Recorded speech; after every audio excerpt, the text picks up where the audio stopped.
नमस्कार, मी प्रथमेश आणि आपण पाहत आहात ऑप्शनॉमिक ट्रेडर्स. या चॅनलद्वारे आपण प्रयत्न करत आहोत पर्सनल फायनान्स आणि स्टॉक मार्केट संबंधित माहिती मराठी भाषेमध्ये साध्या सोप्या भाषेमध्ये आपल्या प्रेक्षकांपर्यंत पोहोचवण्याची. तर आजचा आपला विषय आहे कॅन्डलस्टिक्स. आपण कॅन्डलस्टिक्सचे बेसिक्स बघणार आहोत. चला तर आपण कॅन्डलस्टिक्सबद्दल माहिती घेण्यासाठी जाऊयात माझ्या स्क्रीनवर. तर आज आपण यात 4 गोष्टी शिकणार आहोत. एक म्हणजे हिस्ट्री ऑफ कॅन्डलस्टिक, त्याच्यानंतर कॅन्डलस्टिक ॲनाटॉमी म्हणजे कॅन्डलस्टिक दिसतात कशा, फॉर्म कशा होतात हे आपण बघणार आहोत. टाईम फ्रेम्स, कुठल्या टाईम फ्रेममध्ये ते वापरल्या जातात हे देखील बघणार आहोत. आणि फायनली कन्क्लुजन. पुढचा पार्ट आहे आपला हिस्ट्रीबद्दल. तर हे खूप कमी लोकांना माहिती आहे की स्टॉक मार्केटमधले जे भरपूर कन्सेप्ट्स आहेत. आपण कॅन्डलस्टिकच्या बाबतच बोलायला गेलो तर तुम्ही हारामी कॅन्डलस्टिक्स किंवा मारुबुजा कॅन्डलस्टिक्स हे जे पॅटर्न्स आहेत, तर हे पॅटर्न्स आपल्याला नावावरून कळतं ह्या जॅपनीज कल्चरमधनं आपण घेतलेले आहेत. तर कॅन्डलस्टिक पॅटर्न हाच जो कन्सेप्ट आहे तर तो पूर्णपणे आपण जॅपनीज कल्चरमधनं घेतलेला आहे पूर्ण जगाने. तर याचा ॲक्च्युली आपल्याला जर आपण पास्ट बघितला तर 18th सेंचुरी म्हणजे 18व्या शतकात आपल्याला मुनेहिसा होमा हे एक जॅपनीज राईस ट्रेडर होते. ओके, भाताचे ट्रेडर होते ते. सो यांनी सुरू केलेला आहे हा कन्सेप्ट. तर त्यांनी ट्रेडर असल्यामुळं त्यांनी प्राईस जे नोट डाऊन करायचे ते दररोजचे प्राइजेस, आजचा सगळ्यात हायेस्ट प्राईजला किती राईस गेलेला आहे, सगळ्यात स्वस्तातला राईस कितीला काय प्राईजला गेला आहे, त्याच्यानंतर सकाळची किंवा ट्रेडिंग सुरू झाल्यानंतर सुरुवातीला आणि एंडिंगला काय प्राईज होते हे देखील ते नोट डाऊन करायचे. सो याच्यामध्ये ते ओपन, हाय, लो आणि क्लोज ह्या 4 गोष्टी त्या रेकॉर्ड करायचे. आणि हेच त्यांनी खूप वर्षानुवर्ष चालू ठेवल्यानंतर हे जपानमध्ये खूप फेमस झालं. बट हे वेस्टर्न कल्चरला किंवा आपल्याकडं याच्याबद्दल जास्त माहिती नव्हती.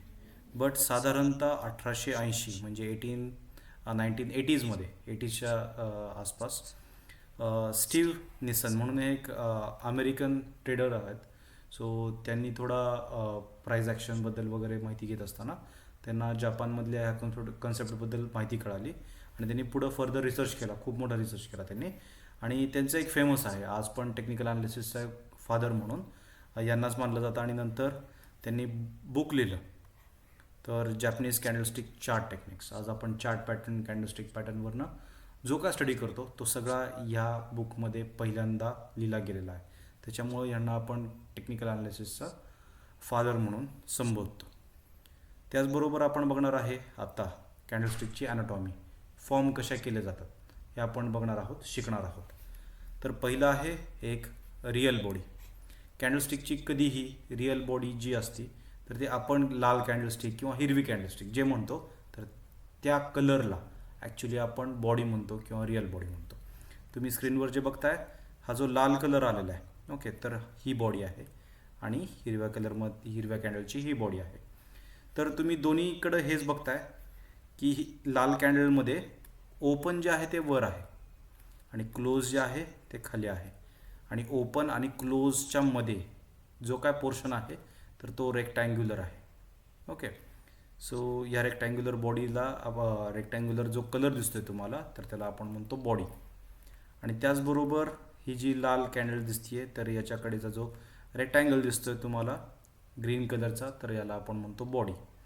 हा देखील ओपन आणि क्लोजच्या मध्येच आहे. तुम्ही बघताय लाल कॅन्डलनुसार ओपन आणि क्लोजच्या मध्ये, ओपन आणि क्लोजच्या मध्ये. पण एक छोटासा फरक आहे. रेड कॅन्डलमध्ये क्लोज जे होतं ते ओपनच्या खाली होतं आणि याच्यामध्ये क्लोज जे आहे ते ओपनच्या वर आहे ग्रीन कॅन्डलमध्ये. ओके, हाच एक फरक आहे. त्याच्यानंतर सेकंड कन्सेप्ट येतो अप्पर शॅडो. याला खूप जण शॅडो म्हणतात, काही जण वीक म्हणतात, काही जण हेअर म्हणतात.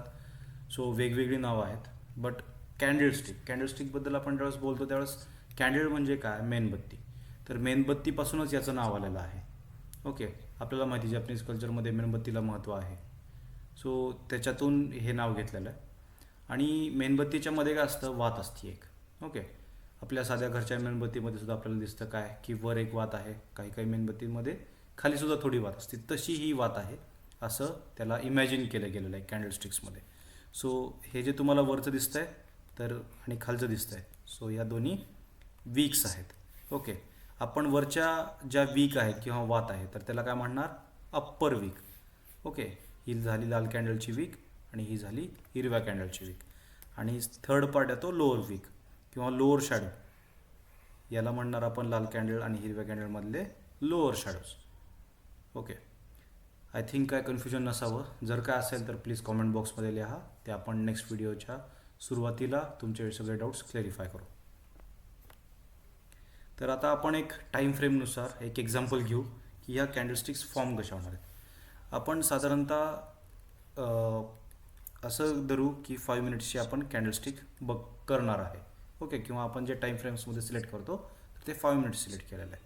आणि ही कॅन्डलस्टिक एक फॉर्म व्हायला एक कालावधी लागतो, तरच आपण कॅन्डलस्टिक फॉर्म करू शकतो. याच्यामध्ये 2 गोष्टी असतात, एक म्हणजे आपल्याला लागती प्राईस आणि सेकंड गोष्ट जी लागते ती म्हणजे टाईम.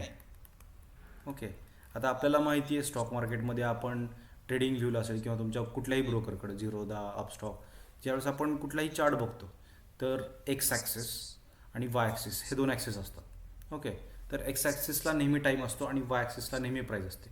त्याच्यामुळे हे जे कॅन्डल्स असतात तर याच्यामध्ये सुद्धा 5 मिनिट्सचा जर आपण ही कॅन्डल बघत असेल तर ही पूर्ण कॅन्डल जी आहे ती फॉर्म व्हायला 5 मिनिट लागतात. ओके, 5 मिनिटाचा कालावधी लागतो. आणि हे जे वरचं खालचं ही जी रेंज आहे कंप्लीट तर ती काय आहे, प्राईज आहे. ओके, सो आपण जे एक्स ॲक्सिस बघतो, एक्स डायमेन्शन बघतो तर तो टाईमचा असतो आणि वाय डायमेन्शन जो तुम्हाला दिसतोय हाईटचा तर तो कंप्लीट प्राईसचा आहे. ओके, आता 5 मिनिटामध्ये बघू आपण. एखादी कॅन्डल कुठलीही ओपन झाली, ओके, म्हणजे 5 मिनिटाच्या आपण समजू की 0 to 1 सेकंड्सचा मधला कालावधी. ओके, सेकंड्सच्या मधल्या कालावधीमध्ये काय होणार, ओपन होणार, ती कॅन्डल फॉर्मेशन व्हायला सुरुवात झालेली, तर त्याला आपण काय म्हणतो, ओपन. आता तुम्हाला दोन्ही ठिकाणी मी का दाखवतो ओपन, तर आपल्याला माहीत नाही आहे पुढच्या 5 मिनिटामध्ये होणार काय. ओके, प्राईस थोडी वर जाईल, परत खाली येईल, परत वर जाईल, खाली येईल, हे कंटिन्युअस 5 मिनिटं प्रत्येक सेकंदाला आपण काही काही स्टॉक्समध्ये बघतो की वर खाली त्याची प्राईस व्हॅरी होत राहते. त्याच्यामुळे आपल्याला माहीत नाही 5 मिनिटाची स्टोरी कशी सांगणार आपण, तर ह्या कॅन्डलस्टिकमधून सांगणार आहे. ओपन झालं, ती कॅन्डल हिरवी होईल किंवा लाल होईल, त्याच्यानंतर ती थोडी प्राईस वर गेली. ओके, तर आणि ती पूर्ण 5 मिनिटामधली सगळ्यात हायेस्ट प्राईस असेल तर ते कुठला फॉर्म होणार कॅन्डलस्टिकमधला, तर तो अप्पर वीक फॉर्म होईल. आणि ती जी हायेस्ट प्राईस नोट केलेली असेल तर तो हाय असणार आहे, त्या कॅन्डलस्टिकचा हाय असणार आहे. आपण ओ बघितला ओपन झालेला, त्याच्यानंतर हाय झालेला बघितला. त्याचबरोबर एक ठराविक टाईम पिरियडला एक त्या 5 मिनिटामधला सगळ्यात लोएस्ट प्राईसला जो ॲसेट किंवा जो स्टॉक सगळ्यात लोएस्ट प्राईसला असेल तर त्याला आपण काय म्हणणार, लो म्हणणार. ओके, सो हे लो फॉर्म झाले, एल फॉर्म झाला. आणि त्याच्यानंतर 5 मिनिट संपले, 4 मिनिट्स आणि 59 सेकंड्स झालेले आहेत आणि 5 मिनिट्स. सो हे जो 5 मिनिट्स संपला आहे तर हा जो कट ऑफ टाईम आहे तर तो आपल्याला दिसतो कुठं, या क्लोजमध्ये दिसतो. ओके, म्हणजे 5 मिनिट सुरू होताना काय प्राईज होती, 5 मिनिट संपताना काय प्राईज आहे, त्या 5 मिनिटामधले सगळ्यात हायेस्ट प्राईस कोणती आहे आणि त्या 5 मिनिटामधली सगळ्यात लोएस्ट प्राईस कोणती आहे. ओके, हे दाखवतं हा OHLC, म्हणजे ओपन, हाय, लो आणि क्लोज. ओके, आता जर हेच टाईम फ्रेम तुम्ही, आता मी तुम्हाला एक एक्झाम्पल दिलं 5 मिनिटाचं, जर हेच टाईम फ्रेम तुम्ही 15 मिनिट्समध्ये घेतलं तर एक कॅन्डल फॉर्म व्हायला 15 मिनिट्स लागणार आहे. ओके, ते आपण नेक्स्ट स्लाईडमध्ये बघू. आता टाईम फ्रेम्स, आता खूप जणांना क्वेश्चन असतो की ठीक आहे कॅन्डलस्टिकबद्दल आपण शिकलो, 5 मिनिटाचं बघितलं, जर ती कॅन्डल 15 मिनिटाची असेल तर ती एक कॅन्डल फॉर्म व्हायला 15 मिनिटं लागणार आहे. जर ती एक कॅन्डल 1 मिनिटची असेल तर एक कॅन्डल व्हायला 1 मिनिट लागणार आहे. असंच आपण 1 तासाचा जर होरायझन बघितला, 15 मिनिट्सची कॅन्डल असेल तर एका तासात 4 कॅन्डल्स होतील. 5 मिनिटाचं बघितलं तर 12 कॅन्डल्स होतील आणि 1 मिनिटाची कॅन्डल लावली असेल तर अशा 60 कॅन्डल्स दिसतील. ओके, सो हाच फरक असतो टाईम फ्रेम्समध्ये. बट मग आपण वेगवेगळ्या टाईम फ्रेम्समध्ये बघतो का, तर आपलं जे ट्रेडिंग असतं, ओके, तर ते अशा पद्धतीने डिवाईड केलं गेलेलं असतं. आपण काही वेळेस खूप कमी वेळेसाठी आपण ट्रेड करतो, त्याला काय म्हणतो आपण, स्कॅल्प चार्ट. ओके, याच्यामध्ये काय आपण ट्रेड घेतो 1 सेकंदापासून ते साधारणतः 2 ते 3 मिनिटापर्यंतचे ट्रेड्स ज्यावेळेस आपण घेतो तर त्याला आपण म्हणतो स्कॅल्पिंग. काही जण ह्याला 10 मिनिटापर्यंतचा ट्रेड करतात, तर त्याला पण आपण काही जण कॅटेगराईज करतात स्कॅल्प ट्रेडिंगमध्ये. तर त्या अशा कंडिशनमध्ये आपण 1 सेकंड, 5 सेकंड्स ते 3 मिनिटापर्यंतचा चार्ट बघतो. त्याच्यानंतर कॅटेगरी येते इंट्राडे चार्ट्स, म्हणजे आपण इंट्राडे हे आजच घेऊन आजच विकणार आहे. तर स्कॅल्पिंग हा इंट्राडेचा प्रकार आहे. तर याच्यामध्ये आपण 30 मिनिटापर्यंतचा चार्ट बघू शकतो, पण याचा ॲनालिसिस खूप ॲक्युरेट नाही म्हणू शकत आपण.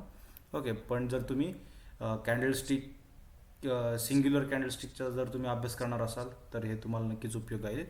पण आपण 5 मिनिटापासूनच्या कॅन्डल्सचं ॲनालिसिस करतो. काही जण इंट्राडे करण्यासाठी सुद्धा 1 मिनिट 3 मिनिट्सचा वापर करतात. ओके, सो हे डिफाईन नसतं की 5 मिनिटं म्हणजेच इंट्राडे आणि 5 मिनिटाच्या खाली म्हणजेच स्कॅल्पिंग, असं डिफाईन नसतं. पण आपण त्याला कॅटेगराईज केलं आहे आपल्या सोफिस्टिकेशन किंवा आपल्या सोयीनुसार. आवर ऑर डेली किंवा पोझिशनल चार्ट्स, म्हणजे तुम्ही एक ट्रेड घेणारे 2 दिवसासाठी, 3 दिवसासाठी, 15 दिवसापर्यंत किंवा एक 3 ते 4 वीक्सचा, तर तुम्ही कुठला चार्ट बघायचा, तर जनरली रिकमेंड करतो की आपण 1 आवर टू 1 वीकपर्यंतचा.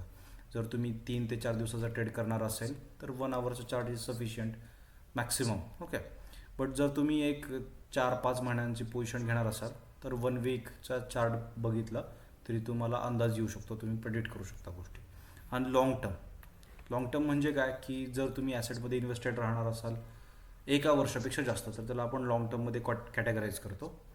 त्याचबरोबर जर तुम्ही एक 4-5 वर्षासाठी एखादी इन्व्हेस्टमेंट करणार असाल, 10 वर्षापर्यंतची इन्व्हेस्टमेंट करणार असाल, तर त्याला आपण लॉंग टर्म म्हणून कॅटेगराईज करू शकतो. आणि त्याच्यामध्ये तुम्ही 1 महिन्याचा चार्ट, म्हणजे एक कॅन्डल म्हणजे 1 महिन्याचा, म्हणजे तो महिना सुरुवातीला किती प्राईज होती, तो महिना संपताना किती प्राईज आहे, त्या पूर्ण महिन्याभरात सगळ्यात हायेस्ट प्राईस काय गेलेली आहे, सगळ्यात लोएस्ट प्राईस पॉईंट काय आहे, तर त्याच्यावरूनच OHLC हे डिफाईन होणार आहेत. आणि त्याचप्रमाणे तुम्ही हे एका मंथवर चार्ट लावू शकता, 3 मंथ्सवर, 1 मंथवर, किंवा मग साधारणतः 1 इयरचा देखील खूप जण बघतात. गोल्डचे प्राइजेस, आता गोल्डला ॲसेट सुरू होऊन खूप वर्ष झाली. ओके, 1991 पासून आपण जर स्टॉक मार्केट NSEचंच बोलतोय मी, जर बघायचं असेल तर आपल्याला इयरली चार्ट्सवरनं पण आपल्याला प्रेडिक्शन्स काही करता येतील. ओके, याच्यासाठी टाईम फ्रेम इम्पॉर्टंट आहे. तर आपण ट्रेडिंग व्ह्यूच्या प्लॅटफॉर्मला आलेलो आहे आणि इथं आपण बघू शकतो की मी लावलेला ॲसेट कुठला, बिटकॉईन US डॉलर्स हे आपण ट्रेड करतो आहे. हे जे मी म्हणत होतो वाय ॲक्सिस हे प्राईज आहे, तर ते तुम्हाला इथं दिसते आहे. आणि जे खालचं एक्स ॲक्सिसबद्दल टाईमबद्दल बोलत होतो तर ते तुम्हाला इथं दिसतं आहे. त्याच्यामुळेच ही कॅन्डल फॉर्म होती आहे. आता इथं आपण कॅन्डलचं बोलू प्रॅक्टिकली. ओके, इथं तुम्हाला वेगवेगळ्या कॅन्डल्स आहेत, तर याच्या प्रत्येक कॅन्डलबद्दल आपण बोलणार आहोत की काय इन्फॉर्मेशन देते. बट आता साधारणतः जर तुम्ही फक्त एक रेड कॅन्डल बघितली किंवा ग्रीन कॅन्डल बघितली तर तुम्हाला काय स्टोरी दिसते आहे बघा. या कॅन्डलचं काय झालं असणार आहे, इथं ओपन झालं असेल, या ठिकाणी क्लोज झालेलं असेल, त्याचबरोबर इथं एक छोटी वीक आहे. ओके, तुम्हाला दिसेल की छोटी वीक आहे. ओके, सो हे प्राईस म्हणजे काय, हायेस्ट प्राईस. आता या कॅन्डलमध्ये लो जो आहे तर तो ओपन शेजारीचा आहे, त्याच्यामुळं तुम्हाला इथं लो दिसत नाही आहे सेपरेट.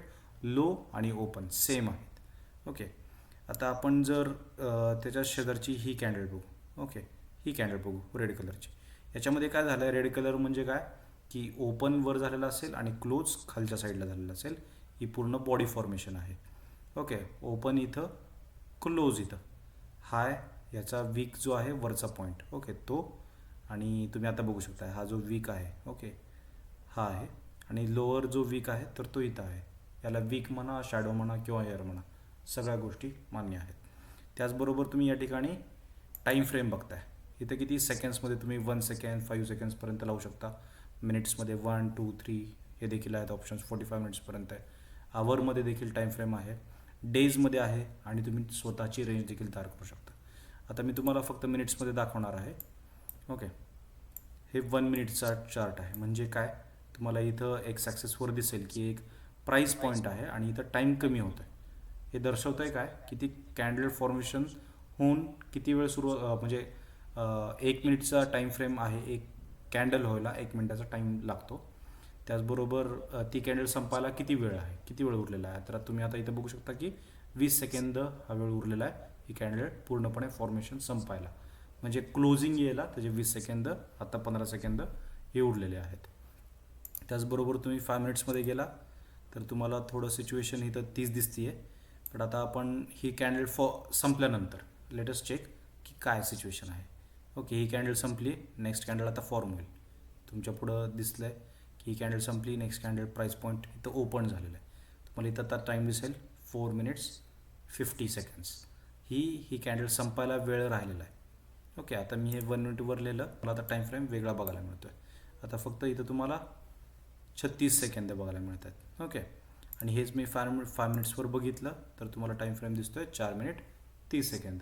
सो तोच ड्युरेशन आहे पुढचा सेकंदांमधला, तो काही जास्त फरक नाही करत, बट मिनिटांचा ड्युरेशन चेंज होतं आहे. तुम्हाला दिसतं आहे हे मी 15 मिनिट्सवर नेलं तर तरी देखील तुम्हाला स्टोरी दिसते आहे काय, तो 15 मिनिट्सची कॅन्डल संपायला अजून 9 मिनिट 15 सेकंदांचा हा वेळ आहे. ओके, सो असं आपण ॲनालिसिस करतो आणि बऱ्याच गोष्टी आपल्याला टाईम फ्रेमनुसारच कळत असतात.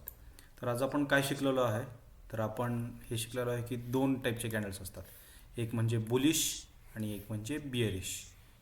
ओके, आपण बुलिश आणि बिअरिश हे खूप जणांना माहिती असेल, जर माहीत नसेल तर बुलिश म्हणजे आपण मागच्या वेळेस शिकलेलो आहे मागच्या व्हिडिओमध्ये, जर आपण लॉंग व्ह्यू असेल किंवा प्राईस वाढण्याची आपली अपेक्षा असेल तर त्याला आपण म्हणतो बुलिश व्ह्यू.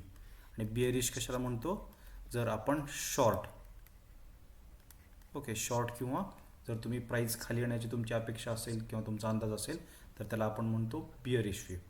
सो याच्यामध्ये लॉंग जर व्ह्यू असेल तर किंवा लॉंग प्राईजनी फॉर्मेशन केलेलं असेल तर त्याचा कलर येतो ग्रीन, आणि जर शॉर्ट फॉर्मेशन झालं असेल तर त्याचा कलर येतो रेड. ओके, आता हे नॉर्म झालेलं आहे ग्रीन आणि रेड हे बघणं आपल्याला, पण काही काही चार्ट्समध्ये ते हॅलो चार्ट्स पण असतात, ब्लॅक अँड व्हाईट चार्ट्स पण असतात. सो ते त्याच्यानुसार व्हॅरी होतं, बट एक मी जनरलिस्टिक कन्सेप्ट सांगितली आहे. आता मेन फरक काय आहे, बुलिश कॅन्डल जर फॉर्म झाली असेल तर त्याचा जो क्लोज आहे, ओके, तो हाय असतो ओपनपेक्षा, म्हणजे ओपन खाली असेल आणि क्लोज त्याचा वर असणार आहे, आणि याचा कलर असणार आहे ग्रीन. ओके, आणि जर क्लोज हा छोटा असेल ओपनपेक्षा तर त्याचा फॉर्मेशन असणार आहे बिअरिश, म्हणजे त्याचा जो क्लोज आहे हा ओपनपेक्षा खाली आहे. ओके, तर ह्या प्राईस पॉईंटमध्ये आपण याला रेड कलर दिलेला असेल. ओके, हे मी इथं लिहितो ग्रीन आणि इथं लिहितो red. Okay, so red colour दिलेला असेल. आणि त्याचबरोबर कॅन्डल बघताना फक्त कॅन्डल्स कशा फॉर्म झाल्यात हेच नाही, तर आपण काय टाईम फ्रेममध्ये बघतो हे देखील इम्पॉर्टंट आहे. तर असंच ॲनालिसिस तुम्हाला पुढे शिकायचं असेल, तुम्हाला जर हा व्हिडिओ आवडला असेल तर लाईक करा, चॅनलला सबस्क्राईब देखील करा, खाली कमेंट करा की तुम्हाला पुढचा व्हिडिओ कशावर पाहिजे किंवा तुम्हाला सब्जेक्ट कुठला पाहिजे. आणि जर तुम्हाला हा कंटेंट आवडत असेल तर प्लीज तुमच्या बाकीच्या मित्रांबरोबर शेअर देखील करा. धन्यवाद.